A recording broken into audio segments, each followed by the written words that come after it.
요나라고 하는 어떻게 보면 문제적 인물이 어떻게 하나님의 일꾼으로 쓰임받고 있는지를 차분하게 살피며 오늘까지 이르렀습니다. 요나는 문제 많은 인물이었습니다. 신실한 사람이었으나 문제는 많았습니다. 하나님의 낯을 피할 수 있다고 생각했고 하나님이 주신 소명으로부터 달아나기도 했습니다.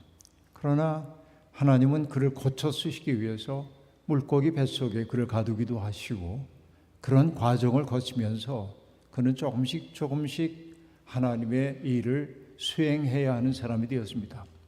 1장에서는 하나님이 일어나 니느웨로 가라 할 때 그는 달아났지만 3장에서는 일어나 가라고 할 때 그는 하나님의 명령에 순종하여서 니느웨를 향하여 갔습니다. 그리고 하루 길을 걸어간 후에 40일이 지나면 니느웨는 망한다. 이렇게 냉랭하게 외쳤습니다. 그의 음성과 어조 속에는 따뜻함이 있지 않았다고 저는 생각합니다. 계속 드리는 말씀입니다마는 예언자가 예언을 하는 까닭은 자신이 예언한 내용이 그대로 실현되도록 하기 위한 게 아니라 예언자의 경고를 듣고 백성들이 돌이켜 새로운 삶으로 나아가도록 하기 위한 것이 하나님이 예언자를 보낸 까닭입니다. 그렇기 때문에 우리는 예언자를 얘기할 때 우리가 흔히 미리 예자를 사용하기보다는 기상 예보할 때처럼 앞날에 벌어질 일을 미리 얘기하는 거, 이것이 예언이 아니라 우리는 예금할 예자 혹은 대언할 예자를 씁니다. 예언자라고 하는 것은 그런 것이죠. 그래서 예언자의 어투라고 하는 것이 있습니다. 여호와께서 말씀하시기를 이러이러하다. 너희의 죄와 악독이 너무 커졌다. 그래서 내가 너희를 심판할 수밖에 없다. 그러나 너희가 돌이켜 내게로 돌아와라. 이는 여호와의 말씀이니라. 이런 방식으로 이야기를 합니다. 그러니까 예언자는 늘 백성들의 죄를 꾸짖지만 꾸짖음에 그치지 않고 그들에게 돌이킬 것을 요구하는 것이죠. 이것이 예언의 메시지 내용입니다. 그래서 여러분, 때때로 예언자는 고독한 존재라고 이야기를 했습니다. 왜냐하면 너희가 이렇게 될 것이다 라고 얘기했던 그 사건이 그대로 벌어지는 것은 예언의 실패입니다. 예언의 성공은 뭐냐? 너희가 이렇게 될 것이다 라고 얘기했을 때 사람들이 돌이켜 회개함으로 하나님이 내리려던 재앙이 그들에게 내리지 않을 때 예언이 성공한 것으로 볼 수 있기 때문에 예언자는 언제나 자기의 말이 부정당하는 것을 기다리는 사람일 수밖에 없습니다. 그러니까 예언자들이 꾸짖지만 꾸짖음 속에는 그 백성들에 대한 사랑의 마음이 담겨 있게 마련이죠. 그런데 요나는 전혀 그런 사랑을 보이지 않습니다. 40일이 지나면 니느웨는 망한다. 히브리어로 5글자로만 얘기합니다. 그러나 여러분, 그 짤막한 말이 사건을 일으킵니다. 우리가 흔히 말씀 사건 이런 말을 하기도 하는데요. 그래서 word event라는 말을 쓰기도 합니다만은 말씀은 사건을 일으키도록 되어 있습니다. 힘 있는 말씀은 그러합니다. 힘 있는 말씀이란 어떤 것입니까? 에너지로 가득 차 있는 말씀입니다. 누군가에게 무엇을 하지 않을 수 없도록 만드는 말씀들이 있는 것이죠. 여러분, 예컨대 여러분이 정말로 존경하는 분이 있다고 생각해 보십시오. 마음의 갈급함을 가지고 그분을 찾아갔을 때 그분이 한마디를 던지는 겁니다. 사람은 정직하게 살아야 돼. 여러분, 사람이 정직하게 살아야 한다는 것을 모르는 사람이 어디에 있겠습니까? 그런데 그가 정말로 사랑하고 존경하는 분이기 때문에 그 말씀이 자기 속에 확 와 박히는 거죠. 그래, 내가 그렇게 살아야지. 말씀과의 만남은 그렇게 일어나는 것이죠. 말씀이 사건을 일으킨다고 하는 것은 바로 그런 것입니다. 여러분, 예수님이 병든 사람들을 고쳐주시고 귀신을 내쫓고 했을 때 많은 사람들이 뭐라고 반응을 합니까? 이분의 말씀은 권위 있는 말씀이로다 라고 말하면서 왜 그게 권위 있다고 얘기합니까? 귀신을 명하자 귀신까지도 쫓겨나는구나 라고 얘기합니다. 근데 여러분, 사람들이 예수님의 말씀이 권위 있다고 느낀 까닭은 뭐냐면 말씀의 실행력 때문이었습니다. 말씀이 뭔가를 일으켰기 때문에 그렇다고 얘기할 수 있습니다. 그럼 예수님의 말씀이 파워풀했던 까닭이 어디에 있을까요? 그것은 여러분, 예수님의 말의 출발점이 머리가 아니에요. 우리가 머리로 뭔가를 생각해가지고 이렇게 공교하게 꾸며낸 말로 얘기를 하면 그 말은 근사하게 들리는지 몰라도 그러나 우리의 마음을 움직이지 못할 때가 아주 많이 있습니다. 근데 예수님의 말씀이 그냥 가슴에서 출발한 말씀이면 우리의 감정을 건드릴 수 있을는지 모르나 나를 전면적으로 변화시키지는 못합니다.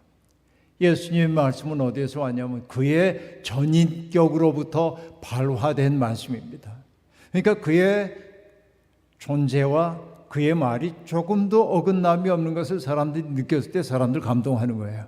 그것이 사건을 일으키는 것입니다. 자, 그런데 여러분, 때때로 메신저가 똑바른 말을 하지 않아도 하나님의 영이 함께하면 말씀 사건이 일어나기도 하는 겁니다. 애정 없이 던져진 40일이 지나면 니느웨는 망한다라는 그 이야기를 듣고 니느웨에 있는 온 백성들이 참회하고 회개했고 그 소식을 들은 왕까지도 베옷을 입고 죄를 뒤집었으며 참회했고 백성들에게 금식을 명하고 그리고 하나님 앞에 우리를 구해달라고 기도하라고 얘기합니다. 혹시 그분이 마음이 움직이면 구해줄지도 모른다고 말이죠. 그 니느웨 백성들이 참여하는 모습을 보고 하나님은 여러분 이 요나서에서 성경 전체에서 요나서에 등장하는 굉장히 중요한 표현이 하나 있는데 그게 뭐냐면 여호와께서 뜻을 돌이키사라고 한 말이에요. 뜻을 돌이키사라고 하는 말. 내가 여기에 내리려고 했던 재앙이 있었는데 그 재앙을 내리지 않기로 뜻을 돌이킵니다. 우리는 하나님을 어떤 분이라고 생각합니까? 한번 마음먹은 것은 이루어내고 마는 분이라고 생각합니다. 하나님은 영원 불변하다고 우리는 얘기했습니다. 그러나 하나님은 어떤 분이냐면 우리 때문에 마음 아프셔서 당신의 뜻을 거두기도 하시는 분이란 말이죠. 그런 의미에서 우리의 하나님은 철학자들의 하나님이 아닙니다. 이치로서의 하나님이 아닙니다. 인격적인 하나님이죠. 인격적인 하나님이라고 하는 것은 무엇입니까? 하나님이 우리를 사랑하신다는 뜻이기도 하고 우리가 살아가는 모습에 의해서 하나님이 마음을 바꾸기도 하신단 말이죠.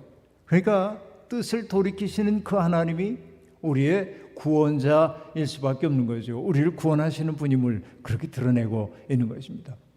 근데 여러분 얼마나 멋진 사건이 벌어졌습니까? 니느웨가 참회했습니다.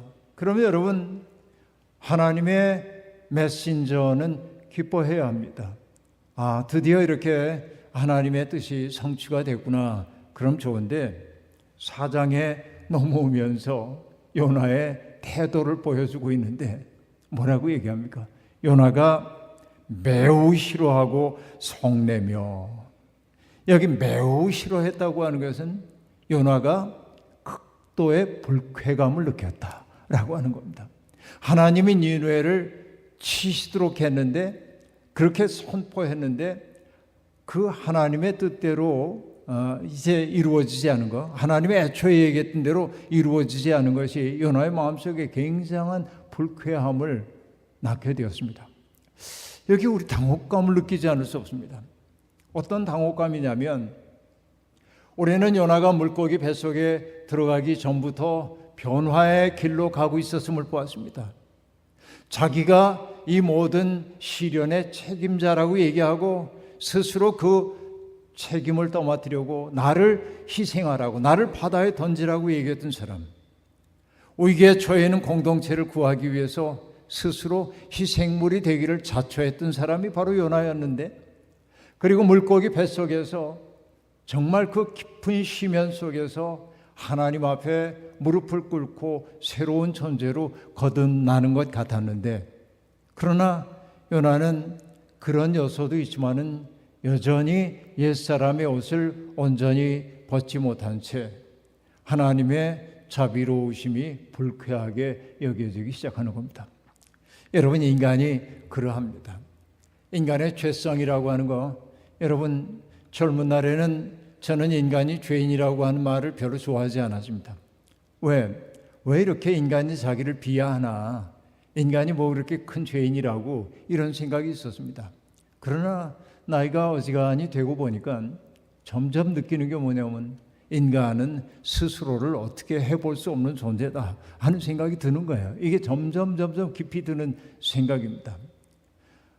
뭐 계속 얘기했습니다마는 어느 성인이 얘기합니다. 삿된 마음에서부터 욕심이 나오고, 그렇죠? 삿된 마음이라는 게 뭐예요? 나를 중심에 놓으려고 하는 그 생각으로부터 욕심이 나오고, 욕심으로부터 죄가 나오고, 그 죄가 버릇이 되면 내 몸에 익혀지게 되고, 그 버릇이 습관이 되고 나면 고질병이 되고 고칠 수가 없게 된다라고 말하는데, 이 나라고 하는 존재를 가만히 보면은 나를 중심에다 놓고 살다 보니 욕망에 이끌려 살기 시작하고, 이것이 점점 바뀌어가지고 고질병처럼 되어가지고 딱딱하게 굳어버렸단 말이죠. 그러니 여러분, 이 굳어진 것을 풀어내기까지는 단박에 되는 법이 없는 거죠. 그러니까 요나라고 하는 한 존재도 새로운 존재로 거듭나기까지 꽤 많은 시간이 걸렸는지도 모릅니다. 자, 요나가 지금 성을 내고 화를 내며 여호와께 이릅니다. 내가 고국에 있을 때 이러하겠다고 말씀하지 않았습니까? 그 때문에 내가 다시스로 도망간 겁니다. 예? 그리고 요나가 파악하고 있는 하나님에 대한 이야기를 합니다. 주님은 은혜로우시고 자비로우시며 노하기를 더디하시고 인애가 크시사 뜻을 돌이켜 재앙을 내리지 아니하시는 하나님인 줄을 내가 알았나이다. 자, 여기 요나가 얘기하고 있는 하나님은 우리가 믿는 그 하나님이 맞습니다. 뭐라고 말하냐면 은혜로우시며 라고 얘기해요. 어떤 의미에서 그러합니까? 곤궁에 처해 있는 사람들의 신음소리를 당신의 나라가 임하소서라는 기도로 들으시고 그들의 문제를 해결해 주기 위해서 역사 속에 개입하시는 분이 은혜로우신 하나님이에요. 우리가 사랑받을 만한 것이 있어서가 아니라 우리 속에 사랑을 창조하시고 우리를 사랑하시는 거예요.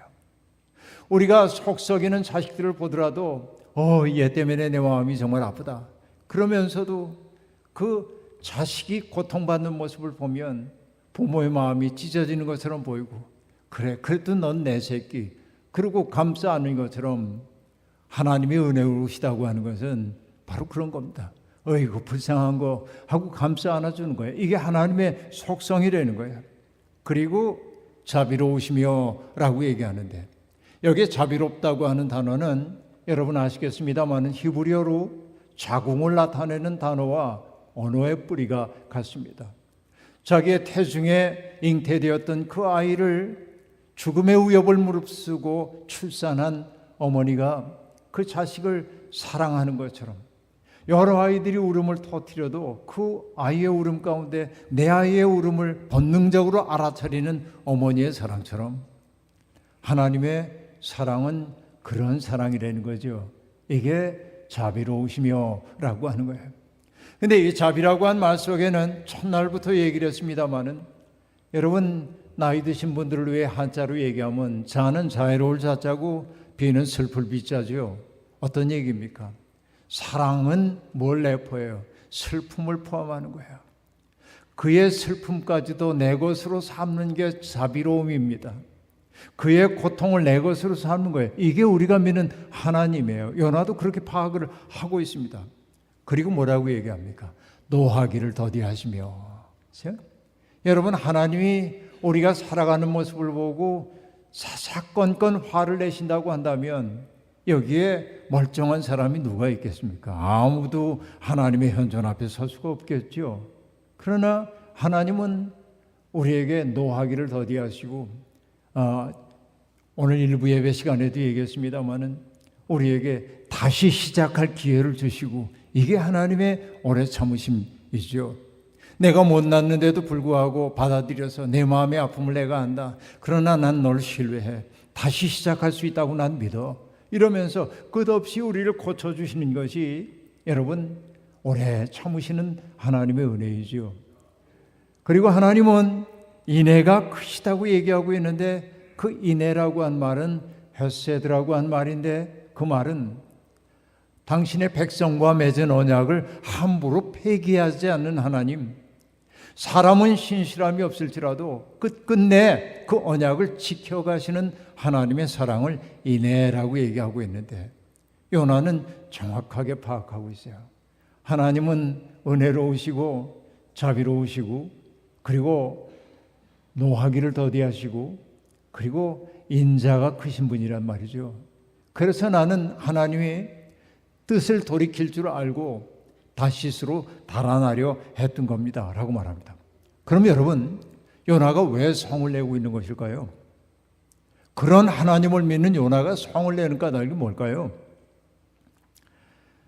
하나님의 그러한 사랑이 유대인만이 아니라 이방인에게로도 향한다는 사실을 받아들이기 어려워.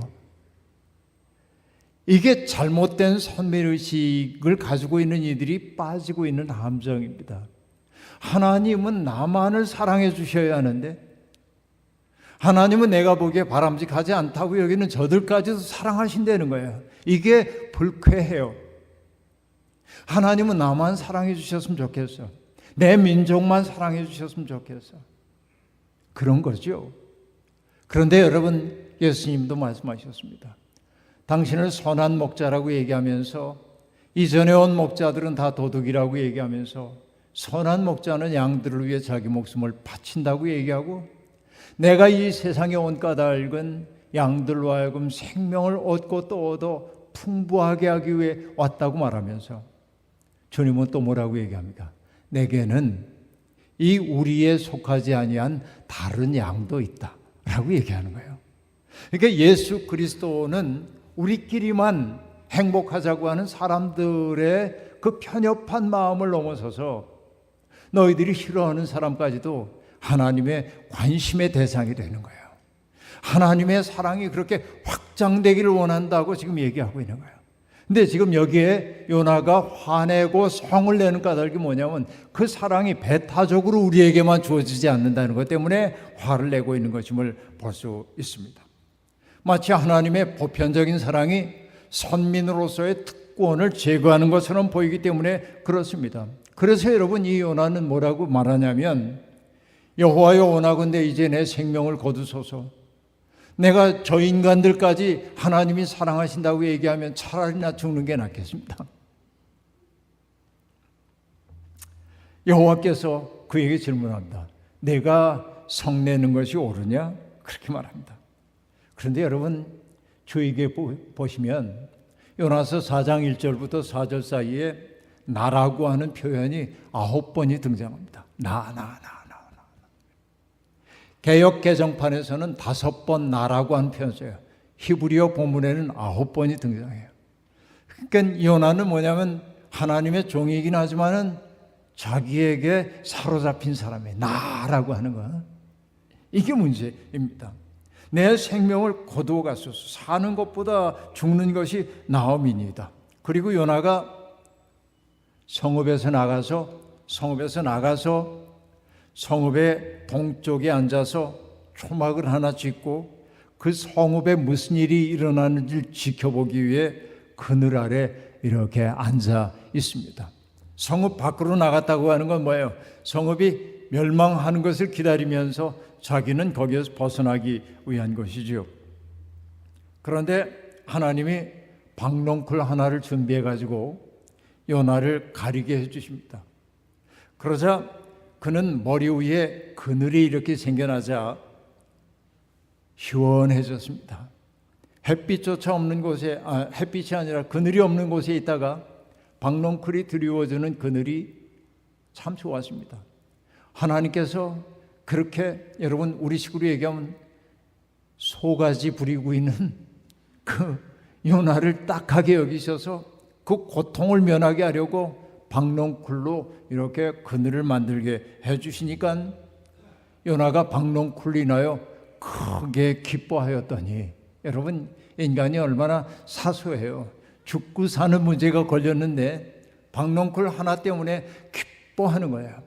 차라리 내가 죽는 것이 낫겠습니다 그랬던 요나가 박농쿨 하나, 그늘 만들어진 박농쿨을 보면서 크게 기뻐하였더니, 하나님이 그 다음에 하는 게 뭐냐면, 하나님께서 벌레를 예비하사 이튿날 새벽에 그 박농쿨을 갉아먹게 하시니라. 그래서 어떻게 됩니까? 박농쿨이 시들었어요. 그러니까 요나에게 기쁨을 주셨는데 그 기쁨을 제거한 것입니다. 그리고 하나님이 해가 뜰 때 동풍을 불게 하시자 요나의 머리에 그늘이 사라지고 요나가 혼미해져서 또다시 뭐라고 얘기하냐면은, 차라리 내가 죽는 것이 사는 것보다는 낫겠습니다 이렇게 얘기를 해요. 이게 여러분 참 기가 막힌 얘기입니다. 근데 이 대목에서 우리가 여러분 첫날부터 얘기를 해왔습니다마는 하나 우리가 꼭 그냥 지나치지 말아야 될 것이 있어요. 그게 뭐냐? 하나님은 박농쿨도 도단하게 하시고 벌레를 보내셔서 당신의 일을 하게도 하셔요. 그러니까 여러분 이때부터 하나님을 엘로힘이라고 얘기하는데, 창조주 하나님이라고 얘기하고 있는데, 벌레 하나조차도 하나님의 뜻을 수행하는 도구가 되고 있음을 보여주고 있어요. 여러분 정현종이라고 하는 시인이 계신데 흙 한 숟갈이라는 시에서 그런 얘기를 합니다. 한 숟가락 흙 속에 미생물이 수억 마리래. 한 숟갈의 흙 속에 미생물이 수억 마리가 있대. 그러면서 시인이 뭐라고 얘기하냐면, 우리가 이 대지 위를 짱짱하게 걸어갈 수 있는 까닭은 뭐냐면 미생물들이 밀어올리는 힘의 탄력 때문이래요. 그 작은 미물조차 없으면 인간 살 수가 없는 거예요. 그러니까 하나님은 여기 식물 하나를 가지고도 사람을 기쁘게 하고 슬프게 만들기도 하고요. 그리고 별것 아닌 것처럼 보이는 동물 혹은 미생물까지도 이용하셔서 우리의 생명을 풍부하게 만드는 분임을 요나서는 그 이야기 속에 장치로서 탁탁 넣어놓은 거예요. 기가 막힌 이야기입니다. 그리고 동풍까지 불게 하셨습니다. 자, 그런데 요나가 차라리 죽는 것이 내게 나으니다 그렇게 얘기합니다. 그러자 하나님이 요나에게 말씀하십니다. 이 박농쿨로 인하여 네가 속내는 것이 어찌 옳으냐? 그러자 요나가 말합니다. 내가 속내어 죽기까지 할지라도 옳으니이다 라고 얘기합니다. 막 하나님 앞에 지금 투정 부리는 거죠. 근데 여러분 딱 그때 하나님이 요나에게 마지막으로 이런 말씀하십니다. 내가 수고도 아니하였고 재배도 아니하였고 하룻밤에 났다가 하룻밤에 말라버린 이 박농쿨을 아꼈거든. 하물며 이 큰 성읍 니느웨에는 좌우를 분변하지 못하는 자가 12만 명이요 짐승도 가축도 많이 있으니 내가 어찌 아끼지 않겠느냐 하니라. 이렇게 끝나요. 요나서는. 이게 기가 막힌 얘기입니다. 극단적 대비입니다. 박농쿨 하나와 12만 명이 대조되고 있습니다. 그러니까 요나는 이 박농쿨 하나 때문에 기뻐했습니다. 사라지는 것 때문에 화가 났고 죽고 싶다고 얘기합니다. 그때 그런 요나에게 하나님이 하신 말씀이, 너 이거 하나 아꼈는데 이게 내 인생의 중요한 것처럼 여겼는데 내게는 이 성읍에 앞뒤를 분별하지 못하는, 인간다운 삶이 뭔지를 잘 알지 못하는 가려운 내 백성이 12만 명이나 되고 그리고 가축도 많이 있는데 내가 이것을 아끼는 것이 마땅하지 아니하냐 이렇게 얘기합니다. 그런데 여러분 여기 아끼다라고 번역되어 있는 그 히브리어 호스라고 하는 단어는 누구누구를 위하여 눈물을 흘리다라고 하는 뜻이에요. 기가 막히죠. 하나님이 바로 그들을 아껴 눈물을 흘리신다는 거예요. 여기에 큰 은혜가 있습니다. 오늘 우리가 이렇게 사는 것은 우리를 아끼시는 하나님 사랑 때문입니다. 우리가 살아가는 모습을 바라보면서 함께 마음 아파하시고 내 고통 때문에 아파하시고 그렇죠? 나의 속 좁음을 하나님은 안타깝게 여기지만 차마 버릴 수가 없어가지고 끝없이 교훈하시는, 아끼시는 하나님의 사랑이 우리를 살게 하는 거예요. 그 하나님의 마음을 안다고 한다면 왜 하나님의 사랑이 나 아닌 다른 사람에게도 향하냐고 화를 내면 안 되는 거예요. 내 마음에 들지 않는 사람이 있다 할지라도 그것 또한 하나님의 사랑의 대상이라는 사실을 알아차리기 시작할 때 우리는 비로소 성숙한 믿음의 사람이 된다고 말할 수 있습니다. 오늘의 우리의 조국인 대한민국에서 기독교인들이 시민들로부터 손가락질을 당하고 기독교인들에 대한 매력이 떨어진 까닭이 뭐냐면, 기독교인 하면 사람들이 떠올리는 게 뭐냐, 편협하고 배타적이고 그렇게 느끼는 거예요. 저는 여러분 이제 정말 속상하다고 얘기합니다. 우리가 믿는 하나님은 이렇게도 크신데, 우리가 믿는 하나님은 이렇게도 크시고 아름다우신데, 우리가 믿는 예수님은 그렇게도 따뜻한데, 예수를 믿는다고 하는 사람들은 그렇게도 냉랭하고 차갑고 작아졌다고 한다면 뭔가 잘못된 것 아니겠어요? 저는 갈보리 교회 모든 교우들이 마음이 넓어져서 우리를 아끼시기 위해 우리를 위해 눈물 흘리시는 주님의 마음처럼 우리와 다른 사람들도 사랑으로 대하시려는 하나님의 사랑 때문에 오히려 감격할 줄 아는 큰 믿음의 사람들이 되기를 소망합니다. 우리가 그런 마음으로 살게 될 때 주님은 우리를 평화의 도구로 삼아서 망가진 세상을 고쳐주시리라 믿습니다. 여러분들이 그러한 하나님의 꿈에 동참하는 가슴 벅찬 소명에 응답함으로 여러분이 계셔서 하나님의 마음이 행복해지는 그런 신앙생활하기를 주의 이름으로 축원합니다.